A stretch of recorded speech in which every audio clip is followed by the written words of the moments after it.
The day the deed to her land was signed away, a Lakota chief bought every acre back for her. The deed was still warm from the press when they brought it to me. Not to sign. I was past the age where men brought me papers to sign. They brought it the way you'd hold a dead thing up by the tail to show me, to watch my face. Harlan Prout, the county land agent, and two men I didn't know but recognized by their boots, the good leather of men who don't walk much. Prout spread the paper on my council table and said the Brennan parcel had been acquired by the Northern Consolidated Land Company, legal and proper, and what did I think of that? I looked at it a long time. 460 acres. I knew that land the way I knew my own hands. The Brennan place sat at the elbow of the Platte's South Fork, where the cottonwoods bunched thick in the bend, and the grass in summer came up higher than a man's knee. Caleb Brennan had built his house into the slope of the second ridge, so it caught the morning light and was sheltered from the north wind.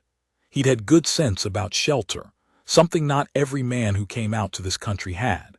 He'd watched how the animals moved through the land and built accordingly. I respected him for that, among other things. He had been dead 3 years. His wife was still there. Her name was Clara.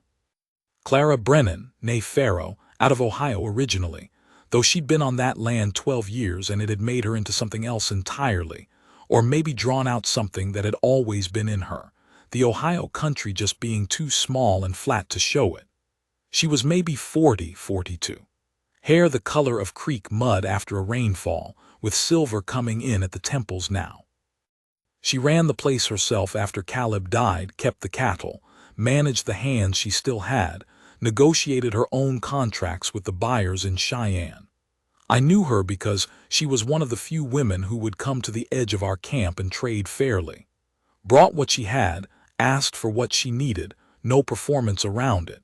She never talked down to my people. She never talked up either, the way nervous whites do when they think they're being respectful and end up making everything strange. She just talked. That was more than enough. I set my coffee cup down and looked at Prout. He was a small man made smaller by the way he smiled. He said Mrs. Brennan had been behind on her note for 7 months, that the bank held paper on the property, that under territorial law the land company's acquisition was clean and final. He said all of this pleasantly, his hat in his hands, the papers laid out like he was presenting a gift. He was enjoying himself. Men like Prout always enjoyed themselves at this particular moment. The moment when something was decided, and the person losing it hadn't fully understood yet that there was nothing left to argue. I asked if she knew. He said she'd been informed that morning. I thanked them for coming and I stood up. I'm not a small man. I was past 60 then, but I still had what my grandfather would have called presence, the kind that comes from knowing exactly who you are and not needing anything from the man across the table. Prout tucked his papers together quickly. The two men with the good boots were already moving toward the door before I'd fully risen. They left. I sat down again and drank the rest of my coffee, which had gone cold, looked out the window of the council house at the camp, the morning going on around me the way mornings do. Children running the gap between 2 lodge poles. My nephew Chask walking a new horse in circles near the creek. The ordinary machinery of a day. I sat with it a long time. Let me tell you how I came to have money. That surprises people. It surprises them the way most things about me surprise them, which over 60 years has become its own kind of education in the shape of other men's assumptions. My name is Lakota.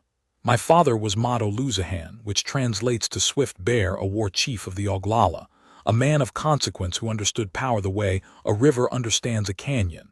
He died in the winter of 1861 when I was 17, from a chest illness that moved through the camp like fire through dry grass. I sat with him the last 3 nights. He didn't speak much at the end, but the last full thing he said to me in Lakota was, "The world is changing under your feet. Either you learn to stand in the new one, or you fall." He said it quietly, not with drama.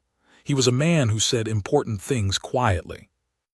My mother was Winyan Waist, which means good woman, and she was precisely that, not soft in the sentimental way, but good in the structural way, the way a lodge pole is good. She had a head for numbers and a memory like a ledger book. She was the one who told me when I was 12, learn their language, not just the words, but the thinking underneath the words. Learn how they measure and count. Learn what they write down and why. Because a thing that is written down has a different weight in their world than a thing that is only spoken. And if you do not understand that, you will be outpaced by it every time. I spent years at it. I was a warrior in my time. I will not make it smaller than it was, nor larger. I fought in the Powder River country. I rode with men whose names some of you have heard and many of you have not, and I will not put their names down here because their stories are not mine to tell. What I will say is that I did what needed doing, and I learned something from it about what matters and what doesn't, which is a thing most men can only learn by going through something they cannot plan their way around. I was a chief after my time as a warrior. Not a war chief. That time was ending even as I took on the role, but a chief in the older sense, the sense that has to do with holding things together, with making decisions that account for the people who can't make them for themselves, with carrying the weight of a community through the narrowing of its world. That is most of what a chief actually does, carry the weight forward through narrowing. The fights and the glory of the stories come after, in the telling. The actual work is quieter and heavier. By the time the treaties were broken and the boundaries were drawn and the noose tightened on everything we'd been promised, and this happened slowly, over years, the way a noose tightens, not all at once, I was old enough to understand that most of the fighting left worth doing was the kind you did in rooms. Rooms with tables. Rooms with documents and attorneys and men whose power came from paper rather than from anything they could actually do with their hands. I had prepared for those rooms. I was ready for those rooms. I had money because I'd sold the buffalo bone rights on a section of our traditional range to a fertilizer company in 1877. A transaction that felt like eating dirt, but that kept my people from actually starving that winter. So I ate the dirt and let it sit in my stomach and moved on. I had money because I had ridden as a guide with a cattle drive along the Goodnight Trail in '74, guiding 17 men and 800 head through country that would have cost them 3 times the time and twice the cattle without me. And the trail boss had paid fair, and I had walked into the Cheyenne Savings Bank and opened an account under the name Thomas Carr, which was the name on the papers Whitfield had helped me obtain 7 years earlier for exactly this kind of purpose. I had money because I had spent 4 decades collecting what was owed to me and to my people in every form and manner that collection was possible, and because I had kept careful track of it, and because my mother's gift for numbers had come down to me entire. It was not a railroad man's fortune. It was, by my reckoning, enough, more than enough for what I was considering. I sat with it through the rest of the morning, not with sentiment. I am going to keep saying that because sentiment and clear thinking are enemies of each other, and what I was doing was thinking. I sat with it because a thing like what I was considering needs to be examined from every angle before you commit. Because once you walk into a room like the one I was going to walk into and lay your cards on the table, you cannot unlay them. The Brennan land mattered for reasons that extended past Clara Brennan, though she was a central part of it. That elbow of the Platte was one of 3 corridors my people still used in their late summer movement, the seasonal passage that the treaties had left us, that we had organized our remaining way of life around. The cottonwood stand in the bend was a landmark and a shelter point my people had used for longer than any document in any courthouse recorded. The water access at the South Fork Junction was one of the last reliable crossings for a 20-mile stretch. Northern Consolidated would fence that land inside a season. They fenced everything. It was the business model, and when they fenced it, the corridor would close. We would lose the water. We would lose the passage. We would lose one more of the narrow, specific things that kept us whole when everything around us was being taken. That was the calculation. That was what I needed to be clear-eyed about. The personal and the practical were both present, and I needed to know the difference between them. And still, when I closed my eyes and let the morning go quiet around me, I could see Clara Brennan on her porch the way she would have been when they told her. The set of her jaw. That stillness she had, the kind that isn't peace. The kind that's a woman holding herself together because she has decided she will not break in front of the men who have come to take from her. I had seen that stillness. I knew what it cost. I rode to her place that afternoon. The sun was already past center, the light coming long and gold from the west, the kind of light that makes the plains look almost welcoming to a man who doesn't have to live in them. The road to the Brennan place followed a dry creek bed for the first 2 miles before cutting east across open country toward the ridge where Caleb had built. Her yard was wrong. I noticed it from a 1/4 mile out, too quiet. No hands in the yard, which wasn't unusual, but the animals were off. The chickens scattered and feeding in patterns that meant they'd been unsettled and hadn't settled back. The dogs nowhere visible, a gate left open on the near corral. Animals know when something has tilted. They carry on their bodies the information that the people around them can't or won't show. She was on the porch, sitting in the chair Caleb had made for her. I'd seen it enough times to know it was hers, the one with the back worn smooth on the right side from the way she always turned toward the view west. She was sitting in it the way you sit when your legs have gone out, when you've been standing against something all day, and your legs have finally said they're done. There was paper in her hands. The deed transfer or the bank letter or both, folded and unfolded enough times that it was going soft at the creases. She looked up when I came through the gate. She didn't look surprised. Over the years I had ridden over on matters of trade and boundary, and twice to bring her warning about trouble moving through the territory. A band of rustlers working the South pasture country in '82. A set of men I didn't trust who'd been seen asking about her place specifically after Caleb died. She was used to me arriving when something needed attending to. I got down, tied my horse at the post, walked up to the porch. She said, "I expect you heard." I said I had. She said, "I expect you know it matters for your people as much as for me." I said I knew that too. She held the paper out toward me. She didn't say anything more, just held it out. Her hand was steady, which told me more about her than weeping would have. She'd already done what she needed to do with the first wave of it. I could see that in the slight redness around her eyes, now dry, now past it. She had taken the hit privately, the way private people do, and now she was in the cold part on the other side. I took the paper. Read it. The language was what I expected, precise and efficient, the way theft is precise and efficient when the people doing it have had long enough to practice and have long since gotten the legal structure to agree with them. I folded it, handed it back. I said, "I'm going to buy it back." She looked at me. I said it again, because I meant it exactly as it sounded and I wanted her to hear it exactly. "I'm going to Cheyenne. I'm going to find out what Northern Consolidated paid the bank for that note, and I'm going to offer them more. If they won't sell directly to me, I have an attorney, a good man, a Quaker, someone whose name they'll accept who can front it. I've arranged that kind of thing before." A long silence, the wind in the cottonwoods along the creek, a horse moving in the barn. She said, "Lakota, you don't have to do that." I said, "I know I don't have to." She said, "It'll cost you." I said, "I know what it'll cost me." Another silence. She was looking at me with an expression I had to take a moment with. Not suspicion. She was past that kind of suspicion with me. Not gratitude. Gratitude has a particular lean to it, forward and slightly diminished, and this wasn't that. Something prior to both.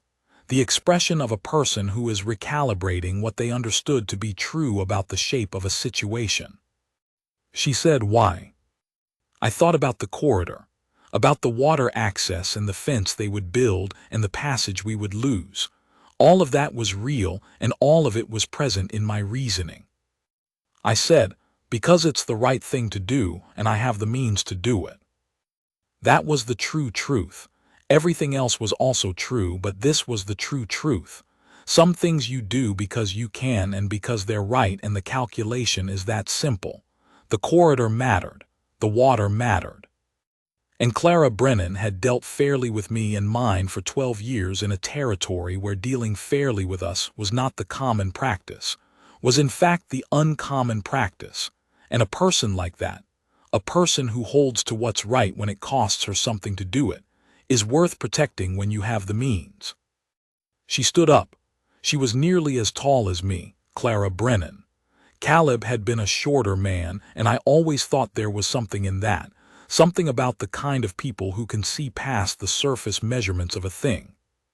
She looked at me for a long time with that clear, steady gaze she had, and then she stepped forward and put her hand on my arm, not the desperate grip of a person going under, not the limp gesture of politeness, but the deliberate and considered touch of a woman who has weighed something carefully and reached a decision. And she said, "Then I am grateful, and I will not forget it." I nodded. That was the right amount to say. She knew that and I knew that, and that was also part of why she was someone worth doing this for. I left at first light the next morning. Cheyenne was 3 days' ride south and east. I went alone, which my nephew Chask argued with me about. He was 24, and at the age where arguing with elders still felt like a form of respect, which I understood and mostly didn't mind. I told him the thing that needed doing in Cheyenne could not be done with a party. It was a one-man thing, a quiet thing. He looked unhappy, but he had the sense not to push past a certain point. I want to tell you about that ride because the ride is part of the story, not in a decorative way. The country you move through changes you or reminds you of something, and those 3 days did both. The first day was plains country, the grass still showing green along the creek drainages but the upland going amber, the season turning. I passed 2 settler homesteads in the first 20 miles, both empty-looking, the way places get when they're failing. A shirt on a clothesline that had been there too long, stiff with sun. A garden put in along the south side of a soddy that hadn't been watered in weeks. The land takes back what people leave too quickly. I have watched it do that my whole life, the land taking back what it is owed. The second night a storm came through. Not a serious storm, a late-season thing, cold rain and wind from the northwest, the kind that isn't dangerous but makes everything deeply uncomfortable. I found a limestone overhang on the west face of a long ridge, a shelf of rock maybe 15 feet deep, and I waded it out there with my horse. 4 hours, maybe a little more. The horse stood patient. I sat against the rock with my blanket pulled up and watched the rain come down across the plains in gray sheets, the lightning far to the south moving slow. I have spent so many nights like that, waiting out weather, waiting out decisions, waiting out the long, slow movements of history.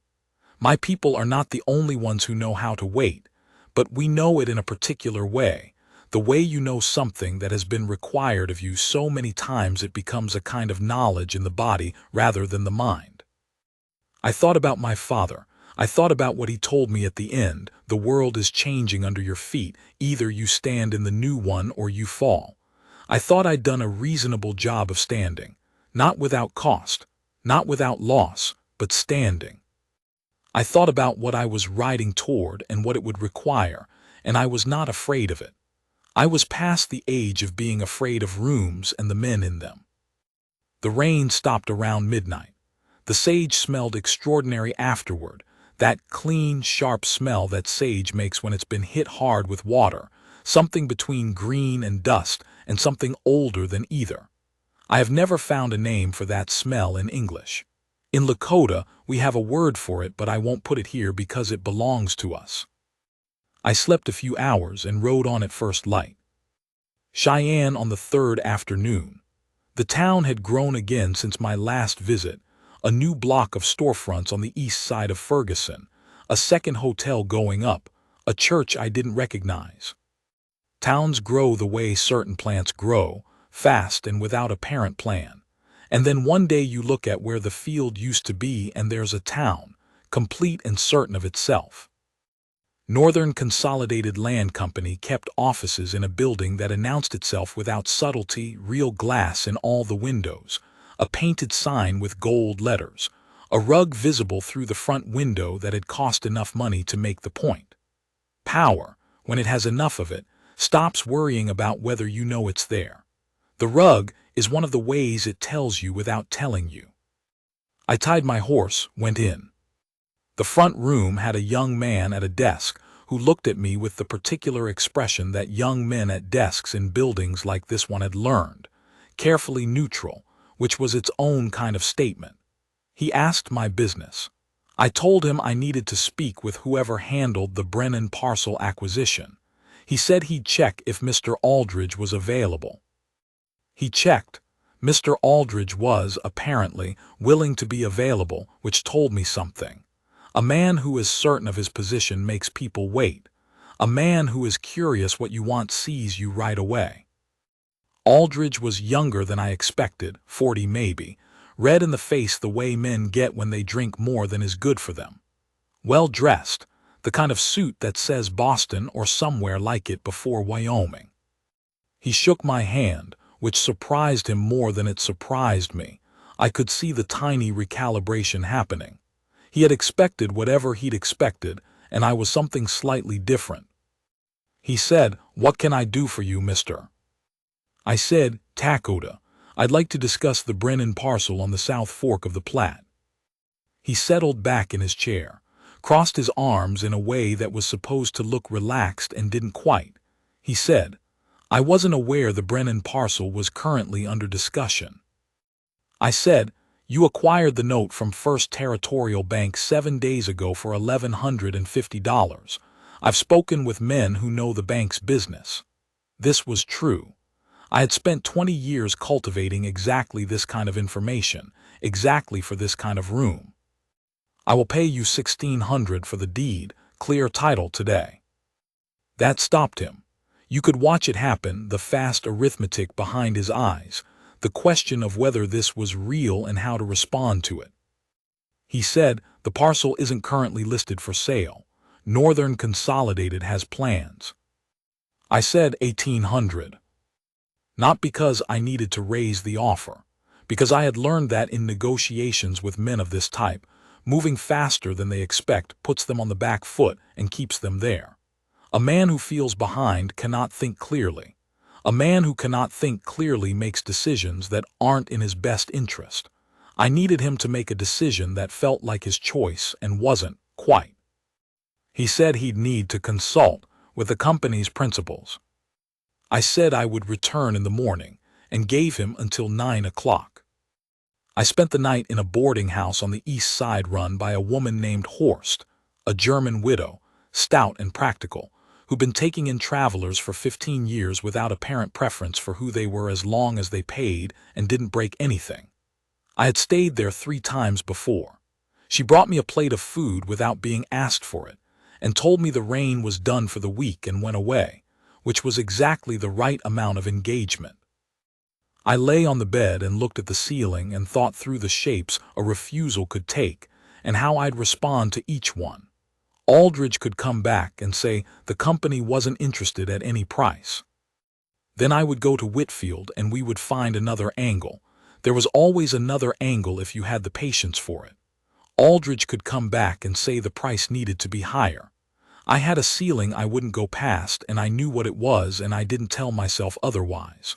Aldridge could come back and say yes, which would mean a week of paperwork, and then the thing was done. I had learned not to want outcomes too much. The wanting distorts the thinking. You do the work and you wait to see what the work produces. I slept well. I woke to gray light and the sound of someone on the street below leading a team through a puddle. At 9, I walked back into the Northern Consolidated building. Aldridge was already at his desk. He looked like he hadn't slept as easily as I had. He had a folder of papers in front of him, and his hands on the desk, the way people put their hands when they're trying to project authority and feeling it slip. He said, "Mr. Lakota." I said, "Just Lakota." He said, The company is prepared to consider a sale at your offered price of $1,800, with the condition that the title transfer be processed through a recognized legal entity. I said, the title will transfer to Edward Whitfield, attorney of this city. You know Whitfield. He did. The Quakers had a kind of moral credit in the territory that even the Aldridges of the world had to account for. Whitfield's name changed the room temperature a degree or two. Aldridge said they could proceed with that arrangement. I paid in bank draft. Whitfield came over in the afternoon, and we sat with Aldridge and the paperwork for 2 hours, and then it was done. The deed to the Brennan parcel in the names of the Northern Consolidated Land Company was replaced by a deed in the name of Edward Whitfield in trust. Within 30 days, by the legal mechanism Whitfield had already prepared, he'd been ready. I'd written to him before I left. Clara Brennan's name would go back on her land, her ranch, her 12 years of work. I walked out of the Northern Consolidated building into the late afternoon, the sun going down behind the buildings to the west, the street busy with the end-of-day traffic. I stood there a moment. I do not perform triumph. I do not celebrate in the ways that are expected. I felt what I felt, which was the quiet satisfaction of a thing done right, and then I went to get my horse. The ride back took 4 days instead of 3 because I wasn't in a hurry, and there was no weather to outrun, and my horse had earned a gentler pace. I took the long way around a section of the Breaks country north of the fort because there was a ridge up there that looks out over the Platte Valley in a way I have always found particular, a view that shows you a long section of the river and the surrounding country from high enough up to understand it as a whole. I went up there and I sat for an hour or maybe 2 looking. The Brennan place was not visible from that ridge, too much country between. But I knew where it sat, could orient it by the cottonwood bend and the slope of the second ridge. That elbow of the river, that specific piece of ground. I thought about the length of time that ground had been significant to my people, not 460 acres. That was a surveyor's measurement, a white man's mathematics applied to something that had been a place long before it was a parcel. A water place, a rest and shelter place. A place where the way the land folded made it generous, where the river gave instead of taking. I thought about my father, about what he would have thought of what I'd just done. He was a man of his time, and his time was the bow and the horse and the way of the warrior, and I had spent my life in a world that required something different of me. But I thought he would have understood. The world had changed under my feet, and I had stood in the new one, the way he said, and sometimes standing in the new one meant walking into rooms with rugs and speaking the language of deeds and bank drafts rather than the language of warfare. That is not diminishment. That is adaptation. My people are still here. That is the point of adaptation. I came down off the ridge in the late afternoon and made camp at the creek below and cooked what I had and slept well and continued in the morning. I reached the Brennan place on a Tuesday early morning, the sky still gray from the night just past. Smoke from her chimney, she was up. The yard smelled of damp grass and cattle and something baking, which was a detail I noticed and then put aside. The gate was closed and properly latched. The chickens were settled. The order she'd put back in her yard since the news told me something about who she was. You do not let disorder stand longer than you can help it. That was Clara Brennan. I came through the gate, and she was on the porch before I'd tied my horse. She'd seen me from the window. She walked down the porch steps, not running, walking, the way someone walks when they've been holding something carefully for 4 days and are now trying to hold it carefully just a little longer. She looked at my face. She was always good at reading what she needed from a person's face. I took the document from my coat, a copy of the executed transfer, notarized, Whitfield's seal clean in the corner, and walked it to her. She took it with both hands, unfolded it. She was a woman who could read a legal document properly, who didn't just scan it for the name and the numbers but read through the language to see if the language was doing what it was supposed to do. I watched her eyes move down the lines. Once, then from the top again. When she looked up, her face had done something that I am going to have difficulty describing accurately, so I will describe it imprecisely and trust that you understand what I mean. It looked like a weight lifting from something that had been bearing it so long it had forgotten the weight was there. She said, "You did it." I said, "Whitfield holds it in trust. Your name goes back on in 30 days. He'll send the papers by post." She said, "How much did?" I said, "That's settled." She looked at me a moment. She understood what those 2 words meant from me. They were not modesty, and they were not an invitation to argue. They meant the subject was closed. She said, "Come inside. The coffee's on, and you have the look of a man who has been living on the road for a week." I had 4.5 days out, 4 days back. I could feel it in the joints, in the specific way my back spoke to me when I moved. But I went inside. That kitchen. I remember that kitchen with more clarity than almost anything else from that time. A big iron stove along the north wall, throwing heat you could feel from the doorway. A work table with knife marks in the surface from 12 years of use. The table Caleb had built from boards he'd hauled from Cheyenne in a wagon, solid, square, the grain running the long way. Herbs hung from the ceiling beams in bunches. Sage and something with small yellow flowers I didn't know the English name for, and the whole room had that smell of dried plant and wood smoke and coffee that is the particular smell of a lived-in kitchen in the West. She poured 2 cups and set them down and sat across from me.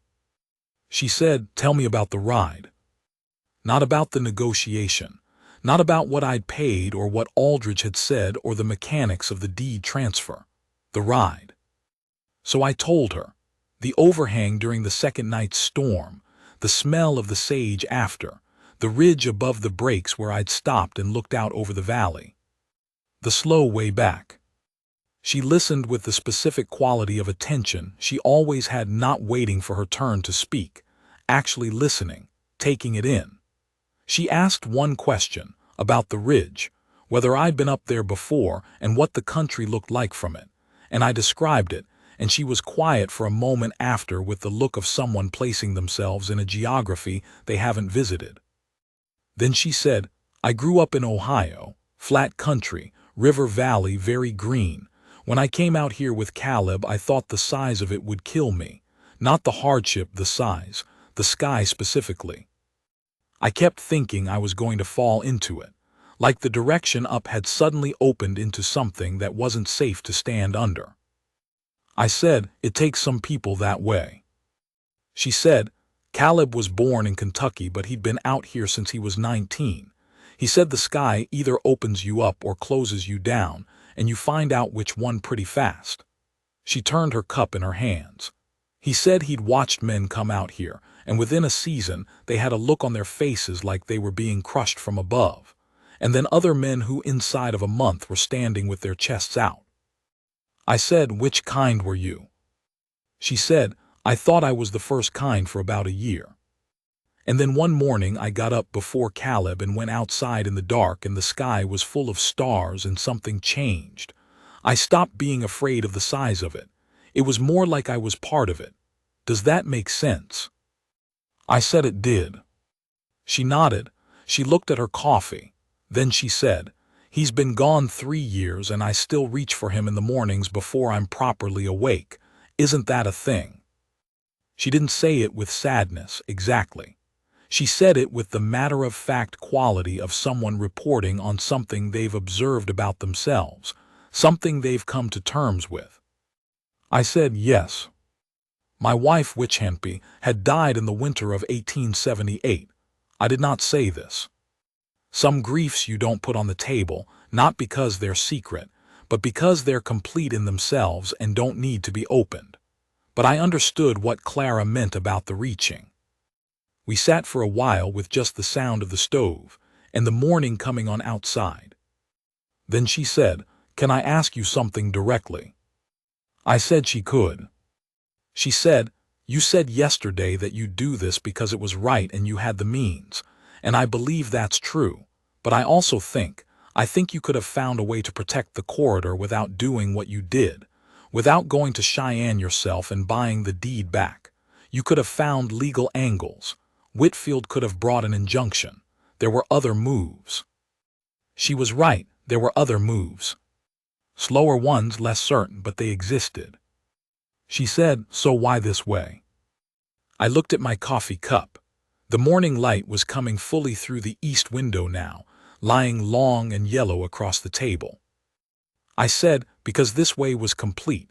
An injunction is a delay. A legal angle is a fight that goes on for years and costs money every month and has no certain end. You would have been living in uncertainty about your home for as long as it took. I paused. I didn't want you living in that. Silence. She said quietly, "That's what I thought." More silence, not uncomfortable, the kind of silence that has something in it. I said, "Clara."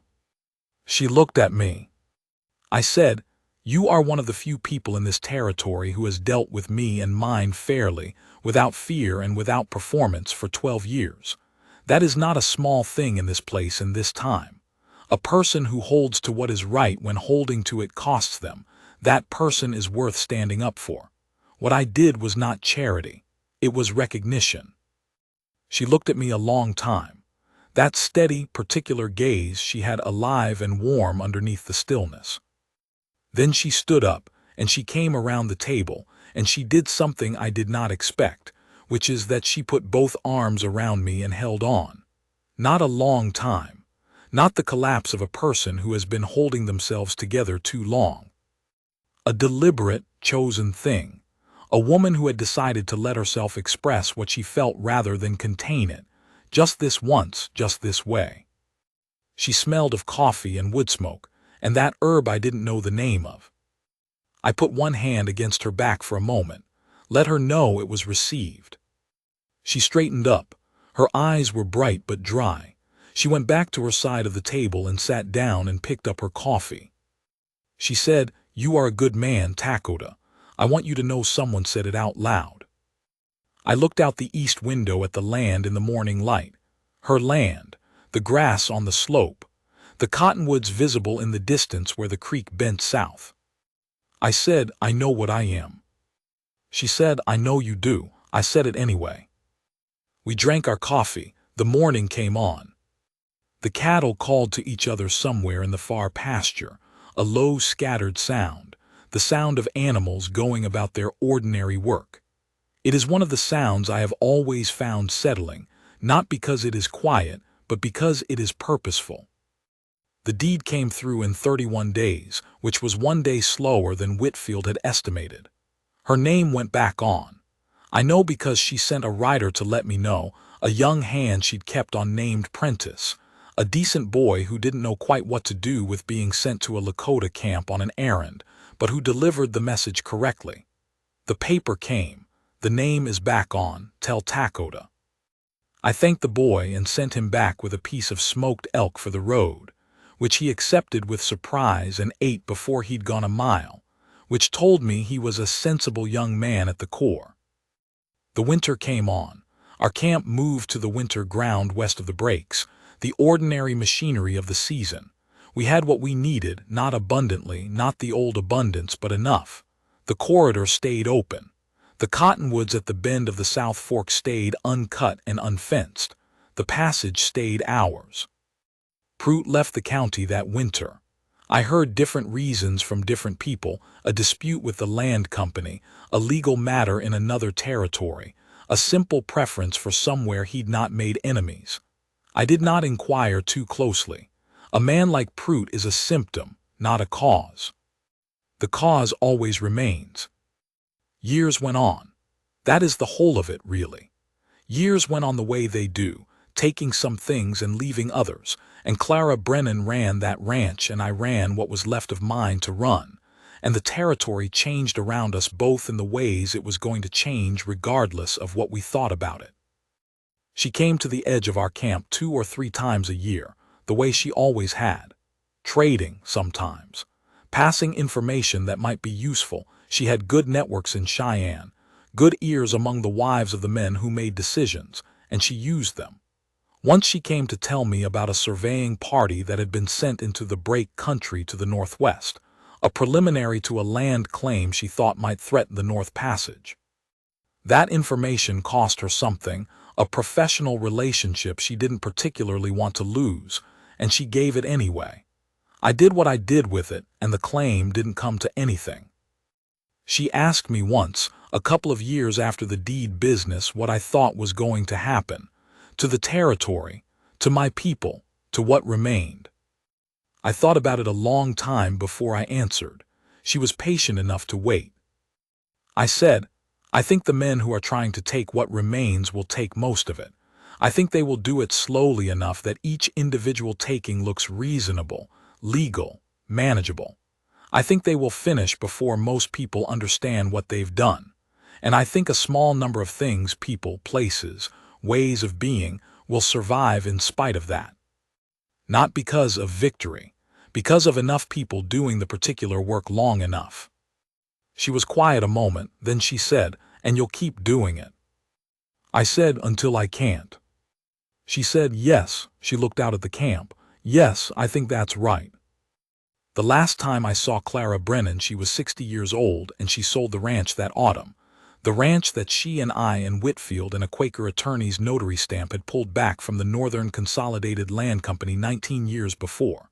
She did not need to tell me she was selling. She did it anyway. She rode over to the edge of our winter camp in October, the cottonwoods already bare, the sky the particular cold blue of late fall. She looked older, so did I. That is not a complaint. Older is what happens to people who stay alive long enough. And staying alive long enough is its own accomplishment. She said, I'm selling the place. I said, where will you go?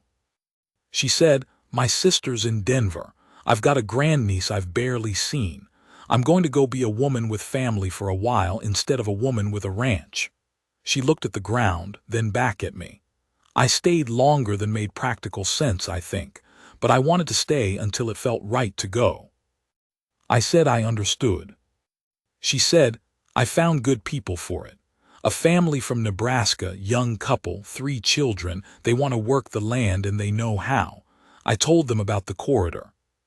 I told them what it means to my people and what my understanding is with you about the passage and the water.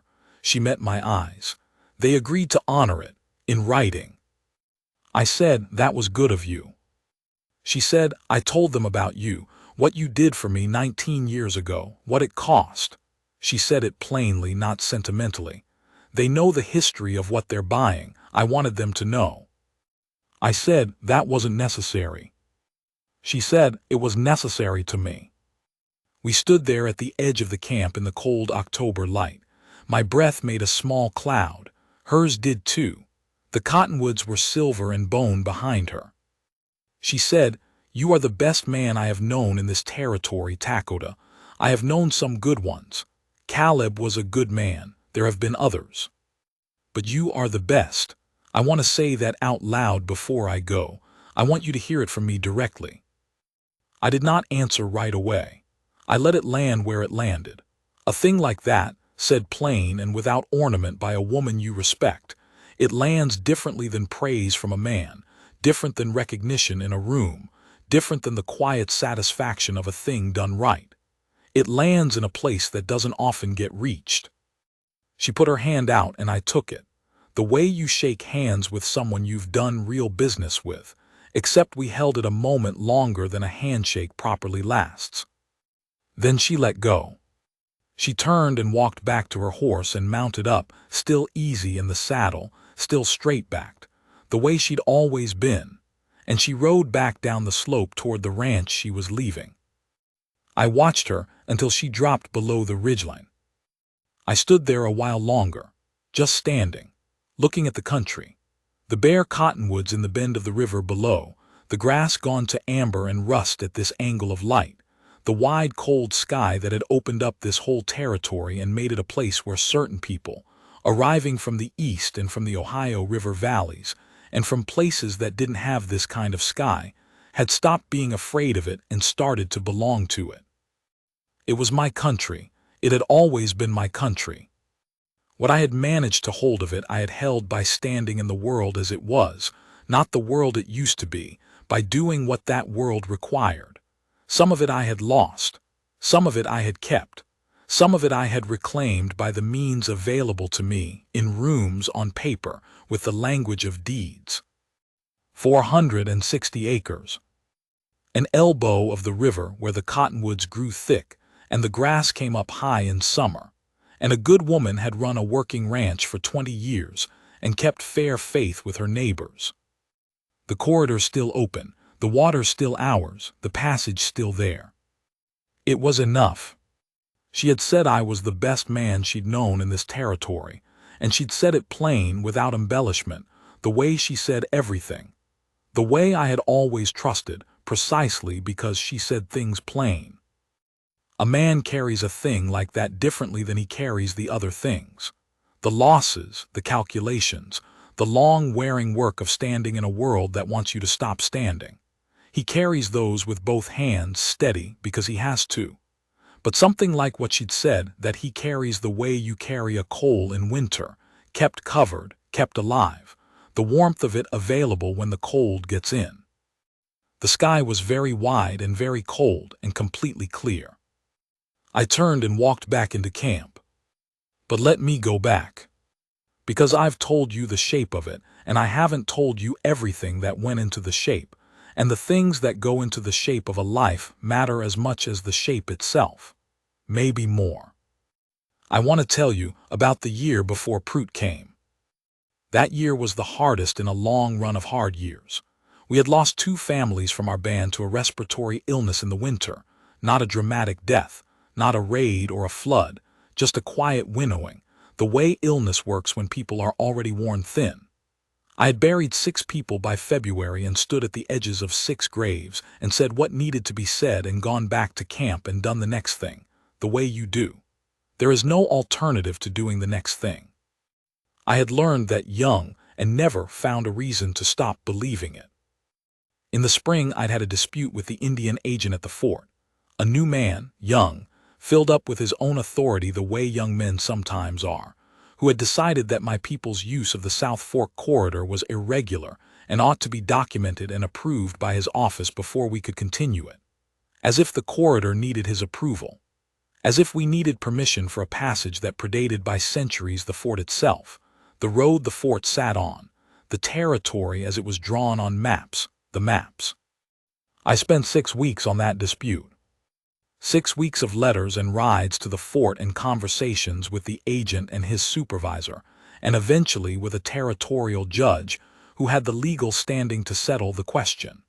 6 weeks of patient, careful work in rooms. My people used the corridor in the meantime because we had always used the corridor, and I was not going to ask their permission to do it. But I ran the legal effort parallel, because the day was coming when the corridor would only exist if a piece of paper said it did, and I wanted to be ready for that day. We won. The agent's supervisor overruled him. The judge issued a statement. The corridor was documented and, in the language of the territorial legal system, protected. I tell you this because that year, the illness, the burials, the 6 weeks of the corridor fight, is the year I understood something about myself that I had known theoretically for a long time but not in my body. I understood that I was not going to stop, that the work was going to be the work for as long as I had the health and the mind to do it, and that I did not resent this, and that the not resenting was important. A man who resents what his life requires of him is fighting 2 battles at once, and one of them is against himself. I did not resent it. I had chosen it a long time ago, and I kept choosing it. That was the year before Prout came with the deed. I want to tell you about Whitfield too, because he is part of this, and I have not properly credited him. Edward Whitfield had been practicing law in Cheyenne since 1869. He was a Quaker from Pennsylvania, a small man with large hands and gray hair that he kept cut very close, and he had come to Wyoming in a moment of what he described to me once as a calling that was more specific than I'd hoped, by which he meant he had intended to do missionary work among the Pawnee, and had instead found himself practicing territorial law, which he said was often the same thing from different angles. He was the most scrupulously honest attorney I have ever encountered. Not honest because it was profitable, which it sometimes was. Honest because the alternative was inconceivable to him. I had worked with him first in 1874 on a land boundary matter, and had found him to be exactly what he seemed, which in the legal profession is remarkable enough to be notable. We had developed a working relationship over the years that was also, I believed, a friendship, though neither of us put it in exactly those terms. He understood what I was doing and why. He had what I'd call a deep objection to the pattern of what was being done to my people. Not in an agitated way, he was not an agitated man, but a quiet, settled, Quaker-specific objection, the kind that says this is wrong and I will spend my working life doing what I can about it in the way I am equipped to do it. He fronted 5 or 6 transactions for me over the years, the Thomas Carr arrangement, situations where my name on a deed would have made the sale impossible or the price unconscionable. He was meticulous about it every time. When the transaction was complete and the paperwork was properly arranged, he would send me a letter that said, in his specific way, "The matter is concluded to my satisfaction, and I trust to yours as well." When I wrote to him before leaving for Cheyenne, I told him only that I would be coming with a significant transaction involving the Brennan parcel, and that I might need him to front the deed for a period of 30 days. He wrote back in 4 days fast, for post, and said he would be ready. That is what a good man looks like in practice, ready. There is one more thing I want to tell you, and then I have told you what I know how to tell. The night after Clara Brennan rode away for the last time, the October she sold the ranch, I sat outside the lodge until very late. The camp was quiet, the night fully cold now, the stars the way they get in October when the air is clean, very bright, very certain of themselves. My nephew Chask sat with me for a while without talking, which was the right thing to do. Then he went to bed. I sat alone. I was not thinking about the sale. I was not thinking about the new family from Nebraska or the written agreement about the corridor. I had those sorted, and I trusted Whitfield to make the documentation solid, which he did. I was thinking about the long shape of things. The way a life, looked at from enough distance, has a shape you couldn't have seen from inside it, the shape that makes sense of the individual moves, the rooms and the distances and the papers signed and the papers bought back and the conversations at kitchen tables in the early morning. My father had told me the world was changing under my feet. He had said, "Either you stand in the new one or you fall." I had stood. I had not prevented the losses. I want to be clear about that. I had not stopped the narrowing. The world had changed under my feet, as he'd said, and I had stood in the new one, and the new one was harder and smaller and held less of what we'd been than the old one had. That is the truth. But 460 acres on the South Fork of the Platte. A corridor still open. A passage still ours. One fair woman's name back on her land because she had dealt fairly and that deserved recognition, and I'd had the means to give it. A good woman had said I was the best man she knew in this territory, and she'd said it plain, and I had carried it since. I did not need her to say it. I knew what I was. But there is something about being seen clearly by a person who is themselves clear-eyed, a person whose opinion you've earned over years, not given and not performed. There is something in that a man cannot manufacture for himself. I had been seen, clearly, by someone worth being seen by. That is a thing that does not get smaller with time. That grows. The stars turned their slow turn overhead. The camp breathed around me. My old horse stood in the near pasture, a dark shape against the dark grass. The river was somewhere below in the dark, moving the way it always moved, quiet and purposeful and certain of its own direction. I sat there until the cold reached through everything, and then I went inside.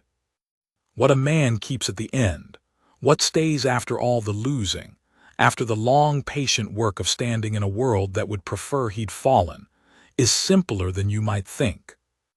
The corridor, the water, the land given back. A good woman's hand on your arm and her words, said plain, in a warm kitchen in the early morning. That is enough. That has always been enough. Let me tell you one thing I left out. When I rode back from Cheyenne, the 4-day return, the slow way around through the breaks, I stopped at the ridge I mentioned, the one above the valley. I told you I sat there an hour or two looking out over the country. I told you I thought about my father.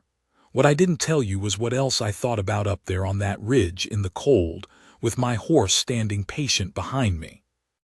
I thought about what it means to protect something. Not in the warrior sense, which I understood well and which is about strength and position, and the willingness to place yourself between a threat and the people who cannot meet that threat themselves. I had done that. I knew that kind of protecting from the inside, knew what it costs and what it requires, and what it can and cannot accomplish against certain kinds of opposition. I thought about the other kind, the quieter kind, the kind that looks like a ride to Cheyenne and an hour across a table with a man named Aldridge, the kind that looks like a bank draft and a notary seal, and a Quaker attorney's good name being put to a use it was designed for. The kind that looks from the outside like paperwork, like business, like the ordinary machinery of the territory's legal apparatus doing what it does. From the inside it felt different. From the inside it felt like the oldest thing I knew, standing between what you have the means to protect and the thing that threatens it. The means changes.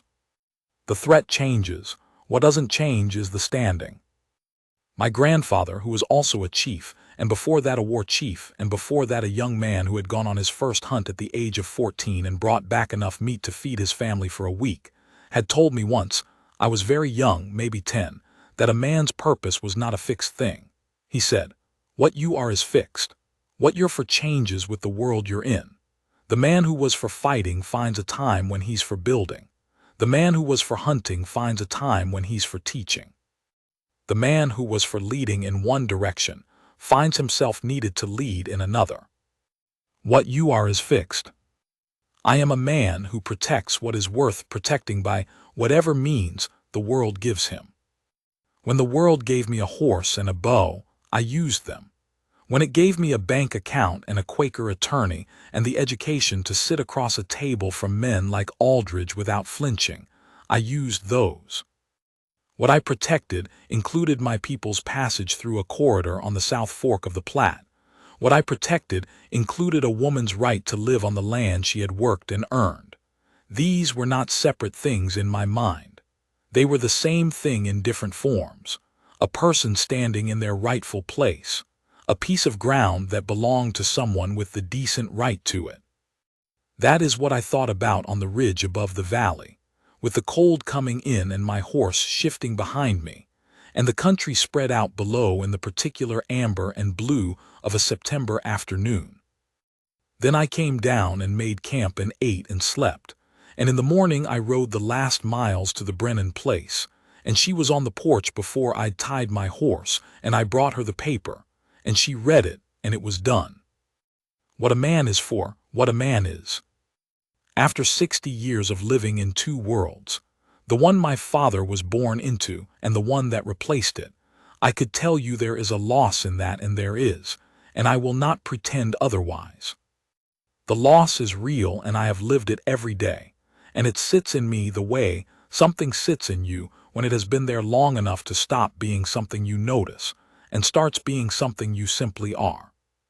But I could also tell you what remains, what the long work of standing produces in the end, not victory, not the restoration of what was, something different and in its way complete. Clara Brennan's name on her land for 20 more years after the day I brought that paper back. The corridor open, the water accessible, the cottonwoods still standing in the bend.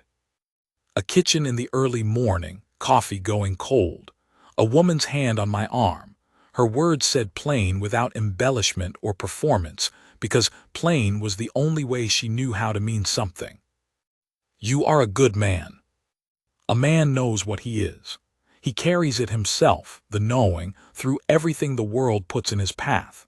But the day someone says it out loud, someone whose word you've tested over years and found solid, someone who has no reason to say it except that it is true, that day sits differently in the memory than the other days. It sits bright. Even now,